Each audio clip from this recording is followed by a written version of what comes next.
उत्तर प्रदेश के ललितपुर जिले अंतर्गत स्थित है तालबेहट, एक ऐसा ऐतिहासिक नगर जिसकी आत्मा ही ताल है। जहां जल के कारण नगर बसा है और जल के कारण वहां एक अभेद दुर्ग खड़ा हुआ। इसी नज़रिए से यहाँ महादेव मंदिर परिसर में जल यज्ञ जैसे महापुण्य का आयोजन प्रसिद्ध समाजसेवी संजय सिंह के मार्गदर्शन में आयोजित किया जा रहा है। सनातन धर्म में जल को मात्र तत्व नहीं अपितु देवत्व माना गया है। जल ही जीवन है, जल ही शिव है, जल ही शक्ति है, जल ही पंच महाभूतों से में सबसे महत्वपूर्ण तत्व है, जिसके तहत इस उद्देश्य से भारत की पावन धरती पर पहली बार जल कथा का आयोजन किया जा रहा है। यह कोई सामान्य कथा नहीं, यह एक आध्यात्मिक यज्ञ है, जहां कथा के माध्यम से हम जल के वैदिक, पौराणिक और धार्मिक महत्व को समझ रहे हैं और यज्ञ के माध्यम से वरुण देवता की आराधना करेंगे।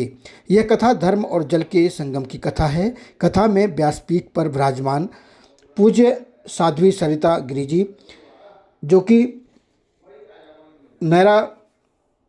नैमिषारण्य से पधारी हुई हैं, वे एक केवल संत नहीं अपितु प्रकृति की उपासक हैं। वह पंच महाभूतों के ज्ञान को धर्म और भक्ति से जोड़कर प्रस्तुत कर रही हैं। साध्वी संतोष भजनों की भी शानदार प्रस्तुति प्रदान कर रही हैं। तो वहीं इस कथा के माध्यम से प्रख्यात कथावाचक महेंद्र बापू जी भी अपनी जल पर शानदार तथ्यों के साथ अपनी कथा को यहाँ लोगों के समक्ष वाचन कर रहे हैं। इस यज्ञ के माध्यम से न सिर्फ जल पर कथा हो रही है, बल्कि श्रम यज्ञ गुरुवार 5 जून से 2025 से प्रतिदिन सुबह 5 से 7 बजे तक आयोजित हो रही है। वहीं वरुण यज्ञ प्रतिदिन सुबह 8 से 12 बजे तक और जल कथा का आयोजन प्रतिदिन सायंकाल 4 से 8 बजे तक हो रहा है। पूर्णावती एवं जल संकल्प बुधवार 11 जून 2025 को होगा। उक्त इस आयोजन के प्रमुख रूपरेखा निर्धारित करने वाले संजय सिंह ने बताया कि वह जल को लोगों तक इस महत्व को पहुंचाने के लिए इस कथा के माध्यम से जन जागृति तो कर ही रहे हैं, साथ ही जल कथा के माध्यम से लोगों में और भी जागृति पैदा हो, ऐसा उनका प्रयास है। जल कथा समिति द्वारा सुंदर आयोजन,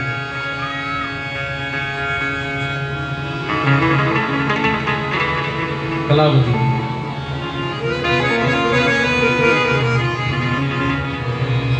सुंदर आयोजन हमारी जल समिति सेवा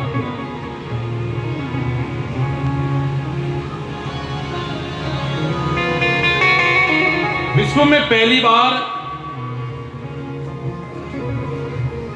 जल कथा का आयोजन किया गया।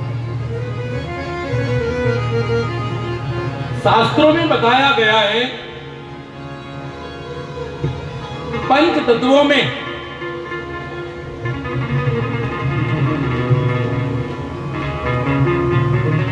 सबसे महत्वपूर्ण जो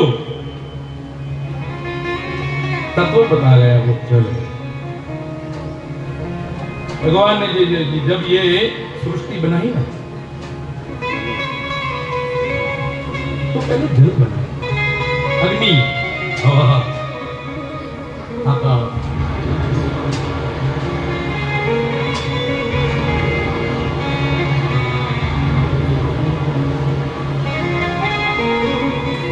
तो मेरे भाई बहन,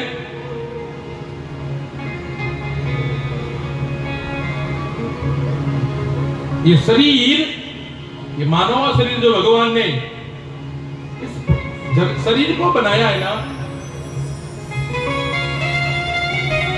इस धरती पे 70% जल है, 30% पृथ्वी है। कितनी? भगवान ने जो शरीर का भी निर्माण किया ना, तो 70% जल और 30% अपने शरीर में होती है। जब ये बीमार हो जाते हैं ना, तो डॉक्टर के द्वारा हॉस्पिटल में जाते हैं ना, तो वो बोलते भाई एक बात, एक बोतल चढ़ाए।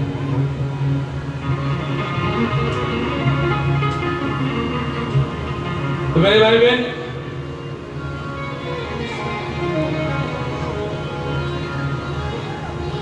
अपने जीवन में जल का बहुत महत्वपूर्ण भूमिका बताई गई है, बहुत महत्वपूर्ण भूमिका बताई गई है।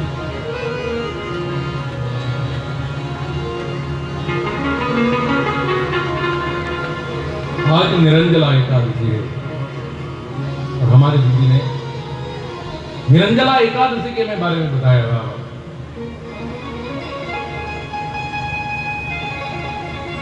निरंजला एकादशी बिना जल के रह के उपवास करना और द्वादशी के दिन व्रत का विज्ञापन करना। और जिस दिन द्वादशी के दिन व्रत छोड़े, इस दिन ब्राह्मण देवताओं को एक जल भरा कलश दान करे जाता फल मिलता।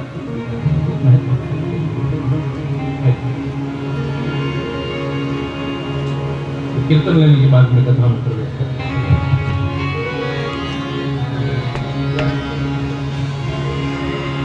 प्यारे मुकुंद माधव हरि हरि बोल। प्यारे मुकुंद माधव हरि हरि बोल। प्यारे मुकुंद माधव हरि हरि बोल। प्यारे मुकुंद माधव हरि हरि बोल। प्यारे मुकुंद माधव हरि हरि बोल। प्यारे मुकुंद माधव हरि हरि बोल। हरि बोल हरि बोल हरि बोल।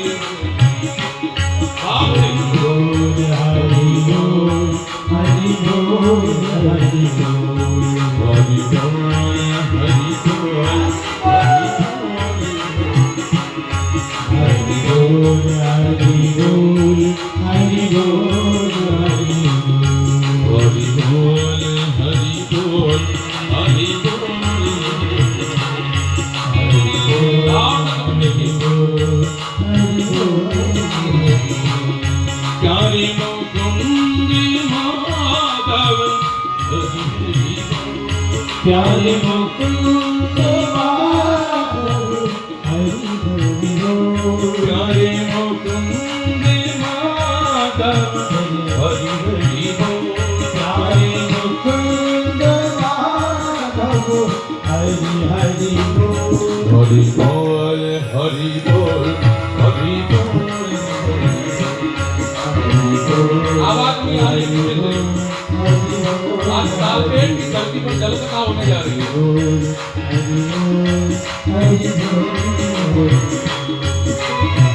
भाव से सुनेंगे।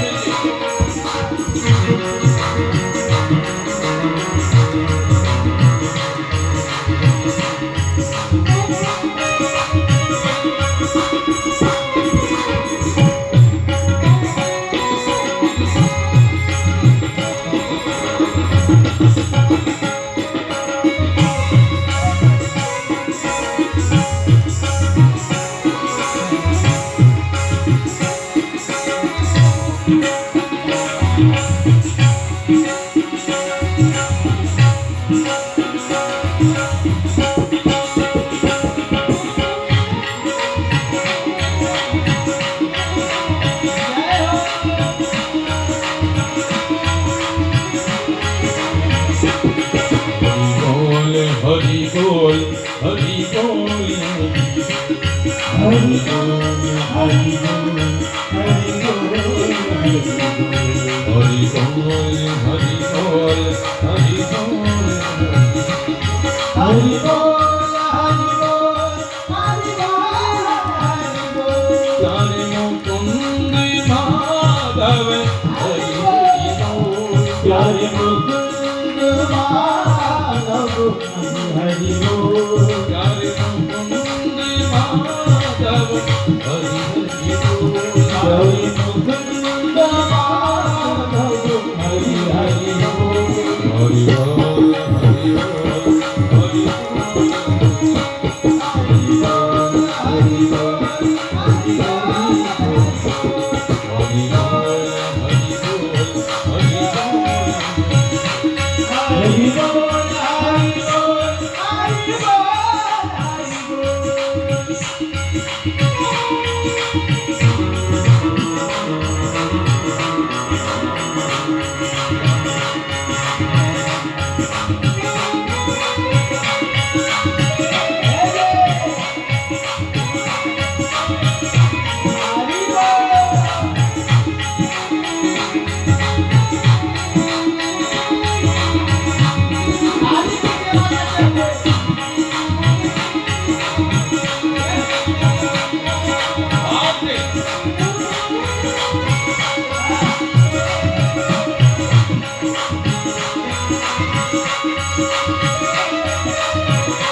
प्रवेश करने से पहले वरुण देव का भगवान श्री राम ठाकुर जी का आवाज कीर्तन करवाया जाता है, अभी कथा का माहौल बन जाता है।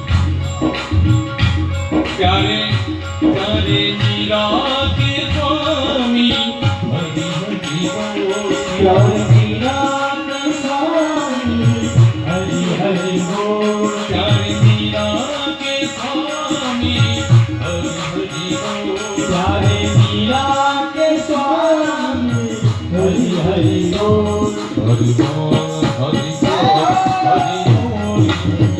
हरि बोल हरि बोल हरि बोल हरि बोल हरि बोल हरि बोल हरि बोल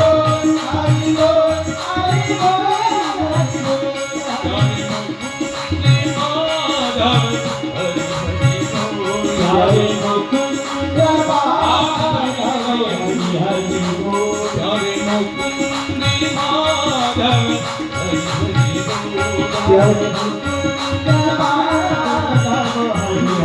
बोल, हरि बोल हरि बोल हरि बोल हरि बोल हरि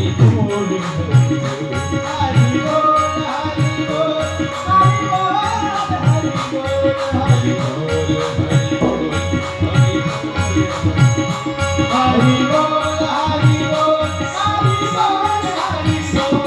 हरि बोल हरि प्यारे राधा के स्वामी हरि हरि बोल, हरि राधा की स्वामी हरि हरि बोल, प्यारे राधा के स्वामी हरि हरि बोल, हरि राधा की स्वामी हरि हरि बोल, हरि बोल हरि बोल हरि हरि बोल हरि बोल हरि बोल बोल, हरि बोल हरि बोल हरि हरि बोल, बोल हरि बोल हरि बोल हरि बोल, हरि बोल हरि बोल हरि बोल, हरि बोल हरि बोल हरि बोल, हरि बोल हरि बोल हरि बोल, हरि बोल हरि बोल हरि बोल।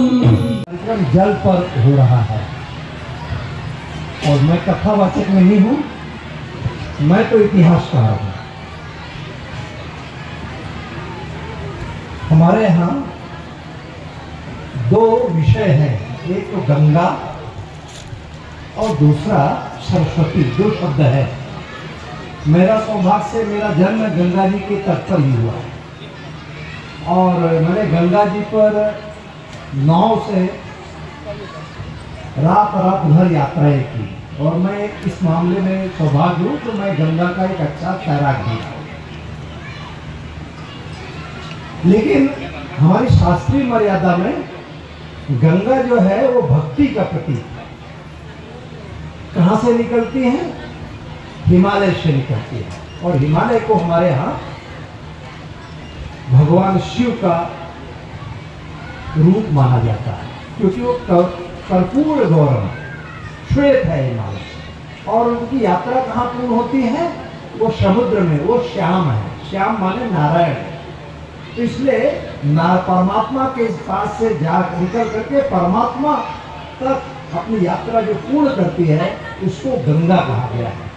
गंगा का अर्थ केवल है उत्तर प्रदेश में जो एक बहने वाली नदी है नहीं, जिसने भी अपनी यात्रा पूर्ण की है वह गंगा है। गोदावरी गंगा है, लेकिन जिसकी यात्रा अपूर्ण है वो सरस्वती है हमारे शास्त्रों में। क्यों? क्योंकि सरस्वती ज्ञान का प्रतीक है। ज्ञान की यात्रा तब तक नहीं पूर्ण होगी जब तक उसको भक्ति का सहारा नहीं मिलेगा।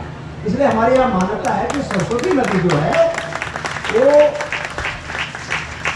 यमुना के जल में मिल करके, यमुना कौन है? कालिंदी, उनका एक नाम है कालिंदी। वो कौन है? कृष्ण की सहचरी है, कृष्ण की पत्नी है। नालक भगवान श्री कृष्ण की 8 पत्नियों में से कालिंदी भी नाम है। तो कालिंदी की सहायता से गंगा को प्राप्त करती, माने भक्ति को प्राप्त करती है और नारायण को प्राप्त करती है। इसलिए सरस्वती को भी, माने ज्ञानी को भी अगर यात्रा पूर्ण करनी है, परमात्मा को प्राप्त करना है, तो उसे भक्ति की सहायता लेनी पड़ती है। इसलिए हमारे यहाँ ये प्रतीक रूप में हमारे शास्त्रों में गंगा और सरस्वती के रूप में भक्ति और ज्ञान की व्याख्या हमारे विशद साहित्य में आपको भिन्न भिन्न पुराणों में और हमारे वैदिक साहित्य में आपको जगह जगह इंगित करता है। तो इस सृष्टि की उत्पत्ति में प्रारंभ के जो अवतार दशावतार है, तो पहला अवतार कौन माना जाता है? मत्स्यावतार। वो कहाँ है? जल से। उसके बाद दूसरा अवतार कौन है? कच्छप अवतार, वो भी जल में है। तीसरा अवतार कहाँ है? वारा अवतार, वो जल से बाहर निकलने की, आधा बाहर निकलता है और काफी समय जल में रहता है। तो हमारी सृष्टि की जो उत्पत्ति की धारणा है वह जल से ही है। और सभी पुराणों में, अपने पुराणों से को कहे जाता है कि सृष्टि की जब लय होता है और सृष्टि का जब संहार होता है तो जल से ही समाप्त होगी और जल से ही प्रारंभ होगी।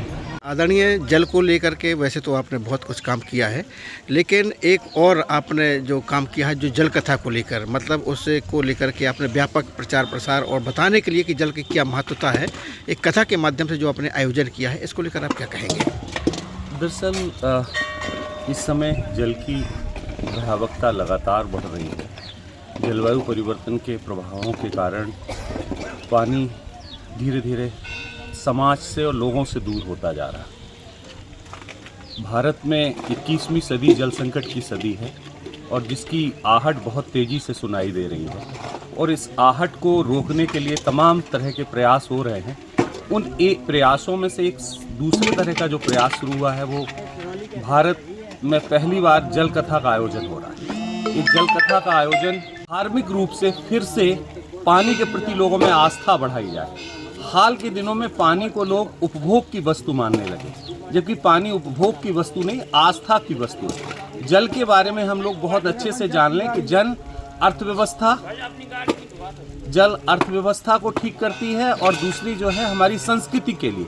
तो ये संस्कृति का वाहक है पानी, और पानी को बचाए रखने के लिए, सांस्कृतिक मूल्यों को बढ़ाने के लिए हमने ये जल कथा का आयोजन यहाँ पर किया है, और जिससे लोग धार्मिक और पौराणिक ढंग से पानी के महत्व को समझ रहे हैं, संवेदित हो रहे हैं, और पानी बचाने की प्रक्रिया में ये एक नवाचार है।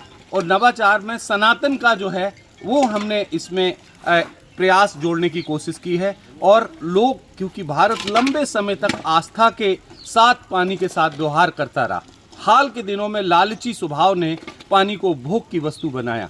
अब फिर से जल कथा के माध्यम से आज यूपी के यज्ञ होता है, फिर एक वरुण यज्ञ होता है जो हमें धार्मिक रूप से पानी के प्रति जोड़ता है, और तीसरा हमारी जल कथा है। तो ये पूरी श्रृंखला है जिसके तहत ये सारे कार्यक्रम आयोजित होते हैं। इसी क्रम में जैसे मैं खुद देख रहा हूँ कि आप लगातार देखिए तालाब की सफाई, और आपकी स्थिति को देखकर स्पष्ट है कि आप कितना जो है संलग्नता के साथ, लगनशीलता के साथ कार्य करते हैं। एक तालाब की तो आप सफाई कर देंगे, 4 की कर देंगे, 10 की कर देंगे, लेकिन पूरे देश को आप क्या मैसेज देना चाहते हैं? जिस तरीके से तालाबों का संरक्षण और संवर्धन घट रहा है, उसके घाट कम हो रहे हैं, उसका जो एरिया है वो कम हो रहा है, और पानी का स्तर भी कम हो रहा है, और पानी गंदा हो रहा है। जैसे कि पहले नहाने के वो महत्वपूर्ण स्रोत होते थे, लेकिन अब लोग तालाबों में नहीं नहाना चाहते। ऐसी स्थिति में आप क्या संदेश देना चाहेंगे? मुझे जो लगता है वो ये लगता है कि पानी के बारे में आप सही कह रहे हैं, देश बहुत बड़ा है, लेकिन मुझे लगता है कि एक तरह से शुरुआत तो कहीं से होनी चाहिए। और मैंने अपने पूरे जीवन को पानी के प्रति समर्पित कर दिया है, और जितना भी कर सकते हैं। और जल कथा का मकसद ही ये है कि हज़ारों हाथ उठें और हज़ारों तालाबों की तरफ जाएं। एक व्यक्ति से काम नहीं हो सकता है, एक व्यक्ति से नहीं, समाज को खड़ा करना पड़ेगा। हमारे साथ जो हज़ारों की तादाद में जल सहेलियाँ हैं। पीछे आप देख रहे होंगे ये आपके छतरपुर के बक्सवाहा, छतरपुर, टीकमगढ़, निवाड़ी और फिर ललितपुर, झांसी, जालौन, एटा, तमाम जगह से ये महिलाओं का सैलाब जो आया है, ये सभी अपने अपने गांव में तालाब बचाने का काम कर रहे हैं। तो मुझे लग रहा है कि ये एक यहाँ पे प्रायोगिक तौर पे है, लेकिन ये हज़ार से लाख से आगे की संख्या की तरफ हमें लोगों को जोड़ते जाना है और पानी के प्रति अलग जगाते जाना है। तालाब बचाओ, पानी बचाओ, उसके बाद कथा के माध्यम से लोगों को पानी बचाने की आप प्रेरणा दे रहे हैं। ये एक नया आयाम है। इसी क्रम में और कोई नया आयाम जोड़ने जा रहे हैं? नया आयाम अभी ये जल कथा के बाद हमने पहले तो जल यात्रा की थी, अब जल कथा की। अब जल कथा के बाद में हम ये मानते हैं कि लोगों के साथ, और सबसे बड़ी बात जो मैं आपको बताना चाहूँगा कि आपके माध्यम से आपके चैनल के श्रोताओं को बताना चाहेंगे कि ये इस कथा से जो दान आएगा वो इसी तरह के तालाब, नदियों पे खर्च होता जाएगा और वो वहाँ के समाज को हम सौंपते आगे बढ़ते जाएंगे। और हमें ये जल कथा की श्रृंखला है, ये इसको बहुत तेज़ी से ऊपर ले जाना बहुत और आगे बढ़ाना। बहुत बहुत धन्यवाद।